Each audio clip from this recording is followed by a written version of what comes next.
మిరపకాయ బజ్జీలు తింటాం కదా, మరి వాటి గురించి కూడా మీరు చెప్తే బాగుంటుంది. మిరపకాయ బజ్జీ కేవలం రుచి కలిగించే పదార్థమే కాదు, సరదా కోసం తినేదే కాదు.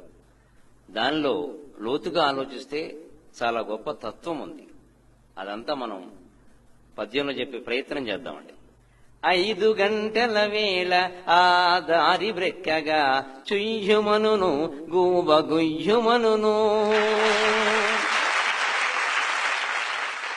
ఆ శబ్దం వినపడగానే ఇటువైపు పెడుతున్నవాడు కూడా ఆ బజ్జీల బండి ఉండే వైపుకి దారి మారుస్తాడు ఖచ్చితంగా. ఇక ఆ పైన పచ్చిమిరపకాయ కచ్చి రేపడి ఎట్లు గుచ్చి చూచుచునుండు గుండె వైపు. అది ఒక ప్రేమ బాణంలాగా గురి చూసి వదిలిపెట్టేసరికి అటువైపుకి వెళ్లకుండా ఉండలేం కదా. ఆ తర్వాత అది వేగుతూ ఉంటే ఆ ధ్వని వేరు, ఆ వాసన కూడా వేరు. నిజానికి శనగ కవచముని సలసలా వేగుచో కడుపులో రసనాడి కదల సాగు. శనగ కవచముని సలసలా వేగుచో కడుపులో రసనాడి కదల సాగు. వాడింకా మూకుళ్ళలోంచి బజ్జీ తీయకుండానే మన కడుపులో ఆ రసనాడి కదులుతూ ఉంటుంది. ఇక ఆ పైన తింటే ఎలా ఉంటుందయ్యా? ముక్క కొరికినంత ముల్లోకముల యాత్ర చేత కాసును లేక చేయగలడు.